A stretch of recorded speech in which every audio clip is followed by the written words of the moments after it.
everybody, myself Debashish Banerjee. तो आज मैं आपके बीच एक टॉपिक फंक्शंस लेके आया हूँ जो आपको 11th 12th के साथ साथ जेई और आईटी एडवांस के लिए भी बहुत काम करता है और साथ साथ फिजिक्स में भी बहुत यूज़ होता है इसका। ठीक है, तो स्टूडेंट थोड़ा सा लैग करते हैं कि डोमेन और रेंज जहाँ आ जाता है तो स्टूडेंट थोड़ा सा कंफ्यूज करने लगते हैं, सर बहुत टफ लगता है ये चीज़। तो इसको मैं थोड़ा सा इजी वे में आपके साथ ला रहा हूँ कि डोमेन और रेंज क्या है, क्योंकि डोमेन और रेंज पे ही सारा चीज़ होता है। आगे चल के आप इंटीग्रेशन कर लो, डिफरेंशिएशन कर लो, सब में यूज़ आते हैं हमारे पास। ठीक है, तो आज हम इस पर डिस्कस करेंगे कि हम क्या बताएंगे, फंक्शन। तो फंक्शन का एक पार्ट आपको बता रहे हैं जिसके धीरे धीरे आगे हम सीरीज़ बनाएंगे आपके साथ। ठीक है, तो फंक्शंस में क्या होता है, एक रिलेशन मैंने इस्टेब्लिश कर लिया f(x) = x²। ठीक है, ये इस तरह का एक बनाया मैंने, इसको a कंसिडर किया, इसको b कंसिडर किया। ठीक है, यदि मैं 1 लिख रहा हूँ, 2 लिख रहा हूँ, 3, 4, यदि मैं यहाँ 1 पुट करूँगा तो 1 का स्क्वायर क्या हो जाएगा, 1 हो जाएगा। 2 का क्या हो जाएगा, 4 हो जाएगा। 3 का क्या हो जाएगा, 9 हो जाएगा। ये हो गया 16 और एक एक्स्ट्रा टर्म मैंने लिख दिया which is 17। ठीक है, तो इधर से इधर जो हम बातें करते हैं ये ऐसे जा रहा है, इसको हम लोग कहते हैं इमेज। क्या कहते हैं इसको, इमेज। ठीक है, तो कैसे किया मैंने, यहाँ 2 पुट किया, 2 का स्क्वायर क्या हो गया, 4, 3 पुट किया, 3 स्क्वायर 9, 4। ये तो सिंपल बात है। Every element of A called domain which is 1, 2, 3, 4. Every element of B is known as codomain which is 1, 4, 9, 16 और 17। और जिसके साथ इमेज बना हुआ है उसको हम लोग क्या कहते हैं, रेंज कहते हैं। क्या कहते हैं हम, रेंज। 1, 4, 9, 16। ठीक है, डोमेन का मतलब क्या हो गया, डी। डोमेन का मतलब हो गया डी, डी का मतलब हो गया डिफाइन। क्या कहते हैं इसको, डिफाइन। ठीक है, रेंज का मतलब हो गया आर, आर का मतलब हो गया result.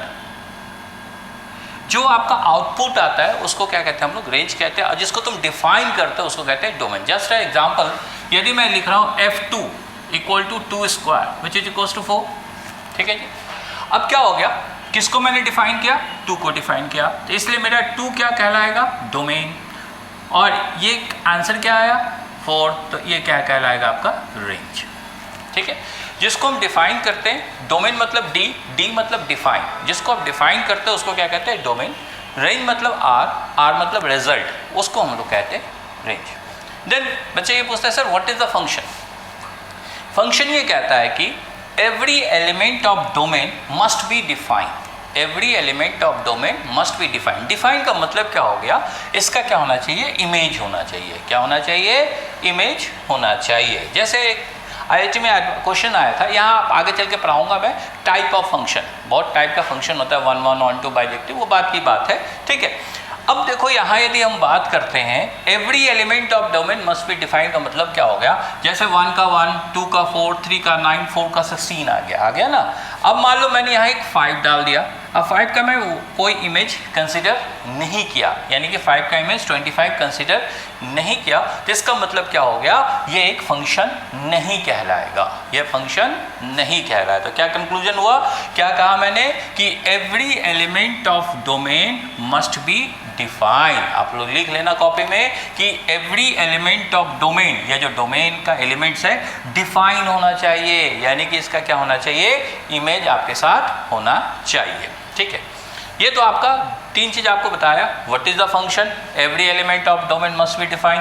What is the domain, जिसको तुम डिफाइन करते हो उसको हम डोमेन कहते हैं। व्हाट इज द रेंज, जो आउटपुट आता है उसको हम लोग क्या कहते हैं, रेंज कहते हैं। बात तो यहाँ तक हम पहुँच गए। ठीक है, अब फंक्शन और भी चीज़ कहता है। फंक्शन ये कहता है कि एक एलिमेंट का 2 इमेज नहीं हो सकता है। 1 कह रहा है 2 भी है, 1 कह रहा है 4 भी है, it is not possible, it is not possible. Function क्या कहता है, एक एलिमेंट का दो इमेज नहीं हो सकता, मगर 2, 3 का एक इमेज जरूर हो सकता है। 2, 3 का एक इमेज हो सकता है। वो कैसे मैं दिखा रहा हूँ, यदि मान लो मैंने -2 यहाँ पुट किया, तो -2 यदि पुट करेंगे तो -2 का स्क्वायर भी क्या हो जाएगा, 4 हो जाएगा। It can be. मान लो यहाँ -3 पुट किया, इसका इमेज भी क्या हो जाएगा, 9 हो जाएगा। ये पॉसिबल है, मगर ये पॉसिबल नहीं है कि 1 कह रहा है कि 1 भी है, हम 4 भी है। ठीक है, ये पॉसिबल नहीं है। जैसे आप शीशे के सामने खड़े हो तो शीशे के सामने आपका एक इमेज बनेगा तो एक बॉय का बनेगा। ठीक है, 2 करेक्टर नहीं बन सकता वहाँ। ठीक है, इसलिए ये फंक्शन ये कहता है कि एक एलिमेंट का 2 इमेज नहीं हो सकता। जैसे बहुत सारे स्टूडेंट बॉयज़ खड़े हैं और मिरर के सामने खड़े हैं, उस सभी का इमेज क्या बनेगा, जैसे बहुत सारे बॉयज़ खड़े हैं तो मान लो कि राम है, मोहन है, सोहन है, सबका इमेज क्या बन गया, एक बॉयज़ बन गया। तो क्या हो गया कि सबका इमेज क्या होना चाहिए, एक बन रहा है कि इसका इमेज सबका क्या हो गया, बॉयज़ बन गया। ठीक है, तो फंक्शन और क्या कहता है, फंक्शन हमें ये भी कहता है कि एक का 2 एलिमेंट इमेज नहीं होता है, 2, 3 का एक इमेज हो सकता है। ठीक है, ये आपका चौथा पॉइंट बताया मैंने। पहला पॉइंट डोमेन, दूसरा पॉइंट रेंज, तीसरा point what is the function, और फंक्शन क्या कहता है कि एक का 2 इमेज नहीं होना चाहिए, 2, 3 का एक इमेज हो सकता है। यहाँ तक हम पहुँच गए।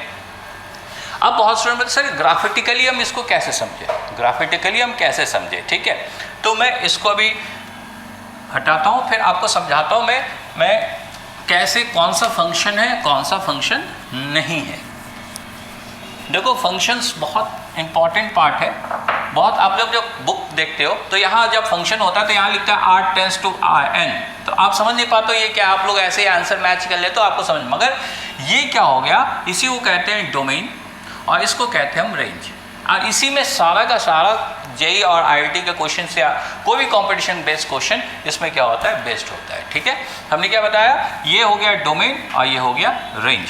अब देखो हमें सर्कल का इक्वेशन पता है। सर्कल का इक्वेशन मान लो, एक सर्कल का इक्वेशन ले लिया मैंने, x² + y² = 4 मैंने एक कंसिडर कर लिया। ठीक है, तो इट इज़ वेरी क्लियर, इसका सेंटर क्या है, 0 है, रेडियस कितना है, 2 है। ठीक है जी, कोई दिक्कत नहीं। तो मैंने एक सर्कल ड्रॉ किया, ये x x', y y'। ठीक है जी, ये 0 हो गया, ये एक सर्कल हो गया। तो वेरी क्लियर, इसका रेडियस क्या है, 2 है, तो 2 मैंने कंसिडर किया, इसका हो गया 2, 0, सेंटर हो गया 0, 0, कोई इशू नहीं। तो आपसे ये पूछा जाता है, तो आप सवाल क्या आता है, 2, 3 आपके पास क्या आएंगे, इक्वेशन दिए जाएंगे, तो पूछेगा वही चीज़ कौन सा ये इसमें से फंक्शन है। ठीक है, तो हम क्या कहेंगे कि भाई ये क्या, ये फंक्शन है। तो बहुत स्टूडेंट हाँ सर ये तो फंक्शन है, मगर ये फंक्शन नहीं है। क्यों नहीं है भाई, यदि मान लो एक रफली मैं कंसीडर कर रहा हूँ, ये 1 है, ये मान लो कि 1, 2 यहाँ 1.5 या समथिंग आ गया, तो ये कितना हो जाएगा 1, 1.5, और सेम चीज़ नीचे यदि आएंगे तो 1, -1.5 कंसीडर हो जाएगा। रफली मैंने कंक्लूजन बताया। ठीक है, मान लो दूसरे एंगल में अगर स्ट्रेट लाइन, हम लोग इसको स्ट्रेट लाइन फॉर्मूला भी कहते हैं, यदि मान लो ये पॉइंट है और ये पॉइंट है, मैंने एक स्ट्रेट लाइन ड्रॉ कर दिया।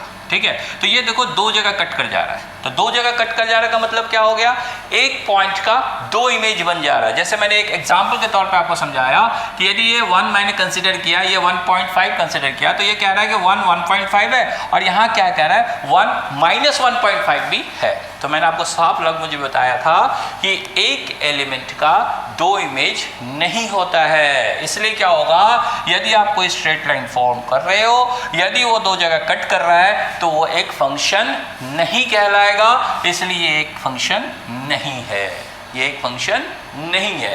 अब आ जाते हैं हम एक छोटी सी बात और, ये पैराबोला का इक्वेशन होता है y = 4ax।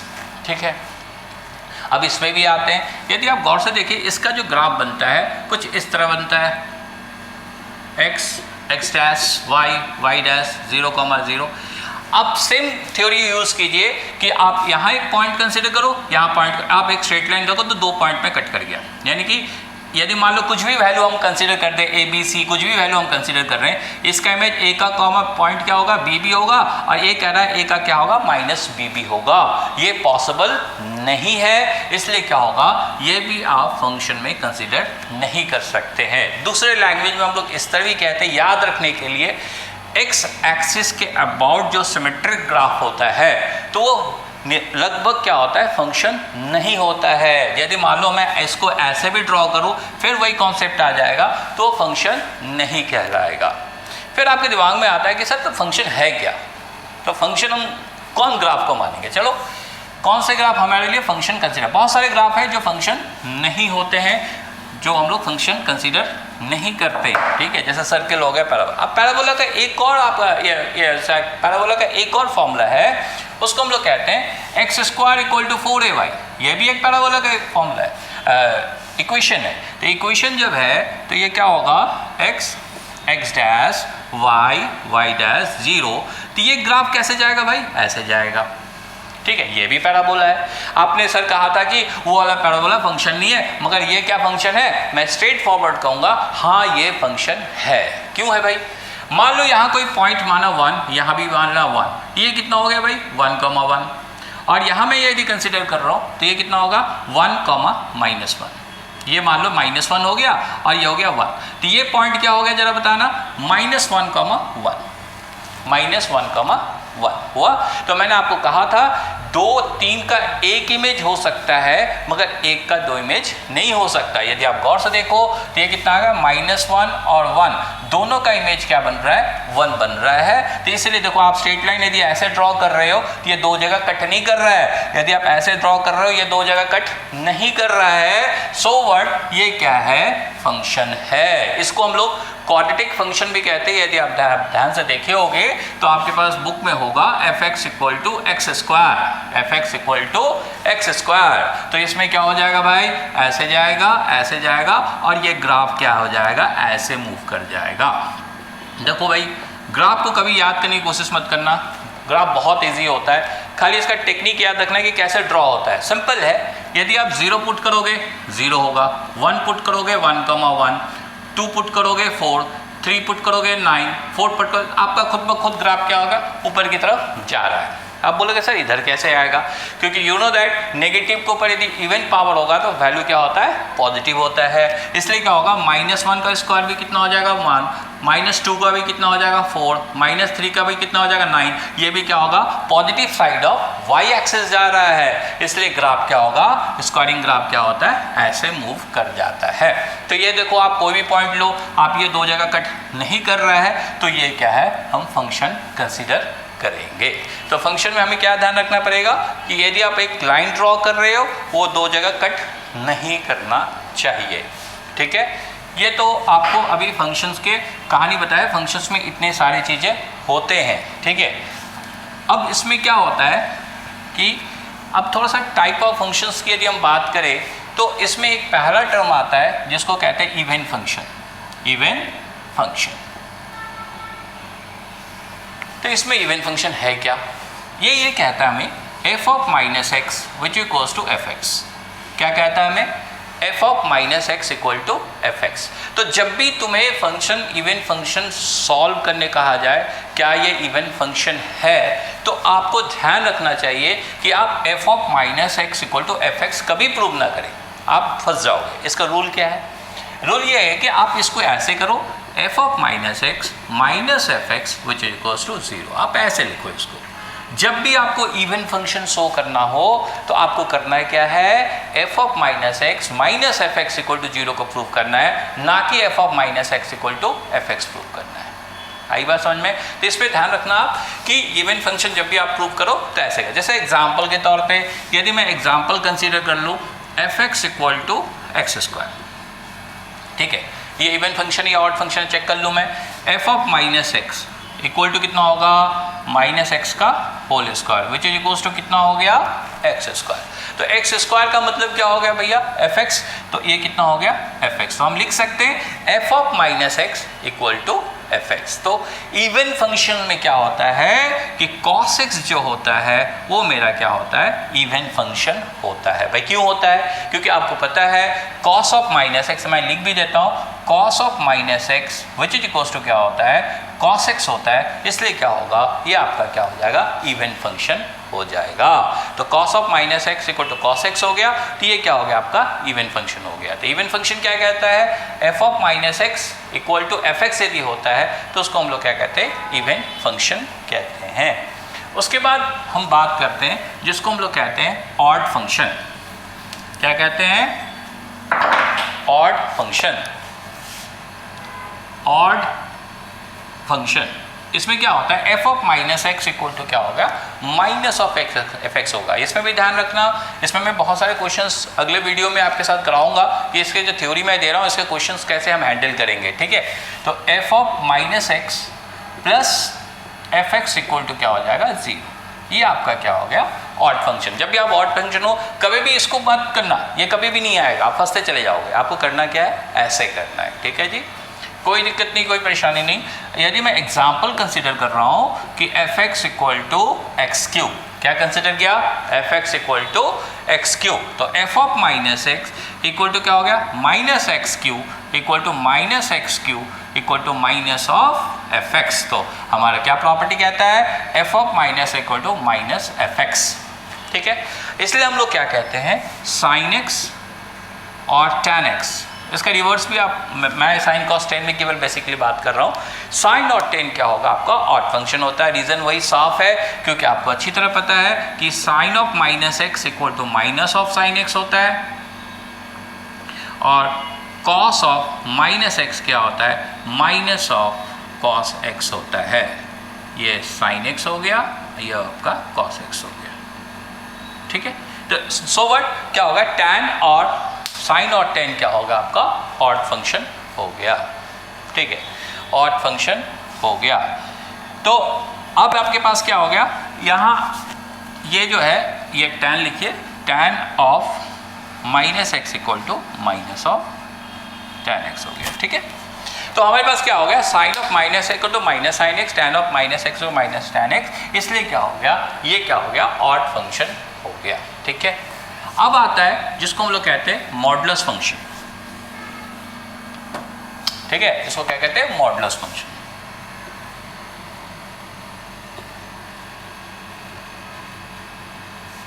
इसमें क्या होता है? मॉड एक्स है which is x when x is greater than equal to 0 minus x when x is less than 0। देखो मैथ्स में क्या होता है? मैथ्स में केवल सवाल करना ही बहुत बड़ी बात होती नहीं है, आपको थ्योरी को बहुत अच्छे से पकड़ना है। अब मैं आपको जैसे थ्योरी बता रहा हूँ, आप जब आपके साथ मैं क्वेश्चन आईआईटी एडवांस और जेई के साथ आऊँगा, बेसिक्स में भी आऊँगा, देखो आप मेरी ज़रूरत नहीं पड़ेगी, आप अपने आप जब आप देखोगे अपने आप कॉपी में करते चलते चले जाओगे, क्योंकि इसमें आपको एडवांटेज यही मिलता है, ठीक है।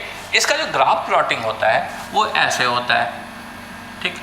X x dash y y dash, ये 0 हो गया, ये इधर की तरफ चला गया और इधर की तरफ चला गया, ठीक है। ये यदि रफली आप ध्यान से देखो इसको हम कैसे समझते हैं, मैं बार बार कह रहा हूँ ग्राफ को याद मत करना प्लीज़। यदि आप ध्यान से देखो, ये मेरा y कंसिडर कर लिया, तो यदि आप ध्यान से देख रहे हो y इक्वल टू एक्स, तो y इक्वल टू एक्स आपने स्ट्रेट लाइन में 10th क्लास में भी पढ़ा है कि y equal to x is the line which passing through the origin and makes an angle of 45 degree with the positive direction of x axis. Otherwise you can say y equal to x is the straight line which passing through the origin and bisect the coordinate axis, bisect the coordinate axis. तो कैसे जाएगा भाई? ये origin से जाएगा और ऊपर की तरफ जाएगा, ये ऑरिजिन से जाएगा और क्योंकि दूसरा क्या होगा? y equal to minus x है, तो ये इधर की तरफ चला जाएगा। आई बात समझ में? ठीक है। अब स्टूडेंट ये बोलते हैं, जैसे आप लोग बोलते हो ना, मॉड के अंदर कोई भी चीज़ पुट करो आउटपुट क्या होता है? पॉजिटिव आता है। ये रीज़न यही है। आप देखो, आप x पॉजिटिव पुट कर रहे हो, x नेगेटिव पुट कर रहे हो, मगर आउटपुट देखो ऊपर की तरफ जा रहा है, पॉजिटिव की तरफ जा रहा है। इसलिए क्या होता है कि इसका जो वैल्यू होता है हमेशा क्या होता है? पॉजिटिव रियल नंबर में चला जाता है। तो ये आपके पास सवाल आ गया। आप देखो, अब इस ग्राफ का कंपटीशन में हम लोग कैसे यूज़ कर देते हैं। जैसे एक सवाल आपसे पूछ दिया जाएगा कि भाई ऐसा एक सवाल है कि find the number of solution, find the number of solution, find the number of solution of एक सर्किल का इक्वेशन डाल दिया गया y x square plus y square equal to 4 और एक आपका इक्वेशन डाल दिया y equal to mod x. ये सवाल दे दिया गया आपको, ठीक है। तो कैसे हम करें? स्टूडेंट कहते हैं कि सर ये दोनों को कैसे मिसमैच, दोनों अलग अलग फॉर्म में है, हम कैसे करें? ये मॉड का फंक्शन है, ये विदाउट मॉड का फंक्शन है। तो इसमें ये चीज़ आपका ग्राफ वर्क कर जाता है। Find the number of solution. Number of solution किसी भी चीज़ में होता है जो दोनों दो ग्राफ को, मैंने दो इक्वेशन को क्या करे? सेटिस्फाई करे। तो y equal to mod x, तो y equal to mod x का ग्राफ तो मेरे पास ऑलरेडी क्रिएट मैंने यहाँ ड्रॉ कर रखा है। अब सर्कल का इक्वेशन में अभी जस्ट मैंने आपके साथ डिस्कस किया था, ये सर्कल का इक्वेशन हो गया, ठीक है। अब ये y equal to mod x का ग्राफ ये हो गया और सर्कल का इक्वेशन ये हो गया। भाई कितनी जगह कट कर रहा है, ये 2 जगह कट कर रहा है, तो नंबर ऑफ सॉल्यूशन कितना हो गया आपका 2। क्वेश्चन खत्म। आया हुआ सवाल है तो बहुत इजी है, यदि ग्राफ को अच्छे से समझोगे तो आप मैथ्स को बहुत अच्छे से सॉल्व कर सकते हो। ग्राफ हमारे मैथ्स में बहुत ही रोल आता है मैथ्स का, ठीक है। तो ये क्या हो गया आपका, जब 2 जगह कट कर रहा है तो नंबर ऑफ सॉल्यूशन कितना हो गया मेरे पास 2। आई बात समझ में, ठीक है। तो हम कैसे यूज़ किया कि नंबर ऑफ सॉल्यूशंस वगैरह करने में इसका बहुत ज़्यादा यूज़ होता है, ये तो आपको मैंने बताया। ये उसके बाद आता है जिसको हम लोग कहते हैं ग्रेटेस्ट इंटीजर फंक्शन। क्या कहते हैं इसको, ग्रेटेस्ट इंटीजर फंक्शन। अब ग्रेटेस्ट इंटीजर फंक्शन है क्या, पहले हम थोड़ा सा आपको डेफिनेशन समझाते हैं फिर आगे को बताते हैं। आप लोग लिखोगे भी इसको। Its value not greater than x, its value is not greater than x but less than and equal to x। मैंने क्या कहा, इसका वैल्यू इससे ज़्यादा नहीं होगा, इसके बराबर होगा या तो इससे कम होगा। इंटीजर सबको पता है कि all real number excluding fractional part. All real, बहुत लोग बोलते हैं सर 0 +, -1 +, -2, ऐसे डेफिनेशन मत लिखिए। All real number excluding fractional part, fractional part आपका नहीं होना चाहिए। Fractional part you know that 1/2 1/3 ये आपका फ्रैक्शनल पार्ट हो गया। सारे रियल नंबर हो सकते हैं मगर फ्रैक्शनल पार्ट नहीं हो सकते, ठीक है भाई। तो ग्रेटेस्ट इंटीजर क्या कहता है, its value is equal to x और less than and equal to x। Integer value होना चाहिए। क्या वैल्यू होना चाहिए मेरा, इंटीजर वैल्यू होना चाहिए। जैसे एग्जाम्पल के तौर पे यदि मान लो 2.5 हम कर रहे हैं तो 2.5 का ग्रेटेस्ट इंटीजर कितना हो जाएगा भाई, 2 हो जाएगा। 2.5 का ग्रेटेस्ट इंटीजर कितना हो जाएगा, 2 हो जाएगा। भाई क्यों होगा सर, क्यों होगा, बहुत इजी से समझिए, बहुत अच्छे समझना। इसमें सवाल रहते हैं आपके पास, ठीक है। ये मान लो कि नंबर लाइन मैंने कर लिया, ये 0 हो गया। अब मैं यहाँ 1 लिखा या 2 लिखा या 3 लिखा, ठीक है भाई। क्या क्या लिखा, 1 लिखा, 2 लिखा, 3 लिखा, कोई इश्यू नहीं है। अब क्या हो गया, ये कितना हो गया, 2.5 हो गया, 2.5। तो मैंने क्या कहा था, इसका वैल्यू या तो इसके बराबर होगा या तो इससे कम होगा। इसके बराबर तो हो नहीं सकता है। क्यों नहीं हो सकता है, क्यों नहीं हो सकता है सर, क्योंकि 2.5 नॉट एन इंटीजर। 2.5 आपका क्या है, इंटीजर नहीं है, इसलिए इसका वैल्यू 2.5 नहीं हो सकता। मैंने कहा था या तो इसके बराबर होगा या तो इससे कम होगा। कम कहाँ से होगा, 2। इसलिए नेक्स्ट इंटीजर वैल्यू क्या हो गया आपका, पीछे वाला क्या हो गया, 2 हो गया। इसका वैल्यू कितना हो गया, 2। जैसे मान लो आपके पास आ गया -3.5, तो -3.5 का ग्रेटेस्ट इंटीजर क्या हो जाएगा, -4। क्यों होगा भाई, -1 -2 -3 -4, ठीक है। -3.5 यहाँ कहीं लाई करेगा, -3.5 यहाँ कहीं लाई कर रहा है। अब स्टूडेंट समझ जाए सर -3.5 का -3 होना चाहिए, क्योंकि यू नो दैट नेगेटिव में यदि 2 नेगेटिव वैल्यू को यदि आप कंपेयर कर रहे हो तो छोटा वाला वैल्यू क्या होता है, वो बड़ा होता है। जैसे मान लो मैं बोलूँगा -3 और -2 में बड़ा कौन है, मैं स्ट्रेट फॉरवर्ड बोलूँगा -2 मेरा क्या है, ग्रेटर -2 इज ग्रेटर देन -3, ठीक है जी। तो सो व्हाट, ये क्या हो गया, -3.5 क्या होगा, -4 के बराबर हो जाएगा। तो ये क्या होगा, हमेशा एक टेक्निक बता देता हूं, जब भी आप ग्रेटेस्ट इंटीजर की बात करो तो हमेशा क्या होगा, आप लेफ्ट साइड की वैल्यू को देखो, राइट साइड की वैल्यू को आपको देखना ही नहीं है, ठीक है। लेफ्ट साइड, यदि मान लो तुम्हारे पास आ गया 3, तो 3 खुद एक इंटीजर है, तो ये स्ट्रेट फॉरवर्ड क्या होगा, 3 होगा। 3 का क्या हो जाएगा, 3 होगा, क्योंकि ये खुद एक क्या है, इंटीजर है, ठीक है। तो हमने क्या कहा कि हमेशा हमें लेफ्ट साइड की वैल्यू देखना है, राइट साइड की वैल्यू नहीं देखना है। तो 2.5 का क्या होगा, 2 - 3.5। आप यदि कोई बोले कि सर 0.5 का क्या हो जाएगा, मैं बोलूँगा 0 होगा, तो 0.5 यहाँ कहीं लाई करेगा, इसका वैल्यू क्या हो जाएगा, 0 हो जाएगा।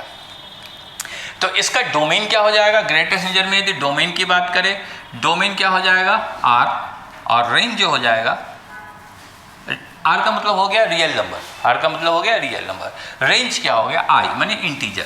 रेंज क्या होगा, इंटीजर। आप देखो इसका आप कुछ भी पुट कर रहे हो, ये आपका रियल नंबर है, मगर आउटपुट हमेशा क्या होगा, इंटीजर में आ रहा है, ठीक है। तो आपका डोमेन क्या हो गया, R, इंटीजर, रेंज क्या हो गया, आई, ठीक है। इसका भी ग्राफ होता है, इसका ग्राफ को भी आप प्लॉट करके आप देख सकते हो।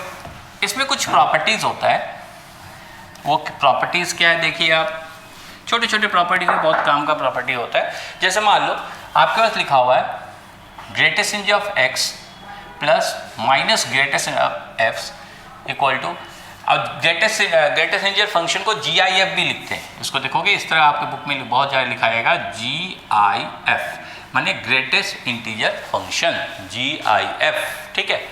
अब ये हो गया।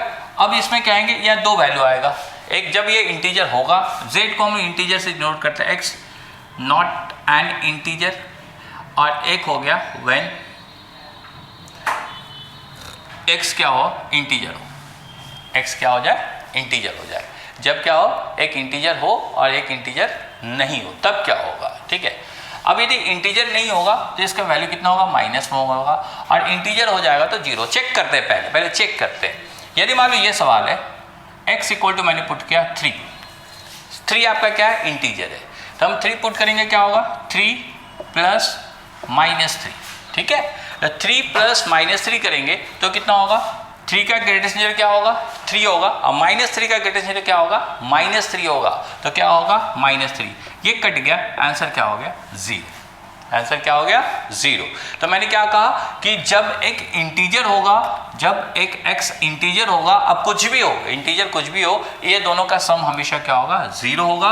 और जब इंटीजर नहीं है, यानी कि 2.5 है, 2.5 नॉट एन इंटीजर, अभी हम इसमें यदि पुट करते हैं तो 2.5 प्लस -2.5, तो जैसा मैंने कहा था 2.5 का क्या हो जाएगा, 2 हो जाएगा, और -2.5 का क्या हो जाएगा, -3 हो जाएगा। तो -3 इसको जब सॉल्व करोगे तो कितना हो जाएगा, -1 हो जाएगा, जो मैंने वहाँ लिखा है आपको, ठीक है। तो मैंने क्या कहा कि जब इंटीजर नहीं होगा तो ये दोनों का सम हमेशा क्या होगा, -1 के बराबर होगा, और जब ये इंटीजर हो जाएगा, कुछ भी हो इंटीजर में, इसका जो सम होगा वो क्या हो जाएगा, 0 हो जाएगा, ठीक है।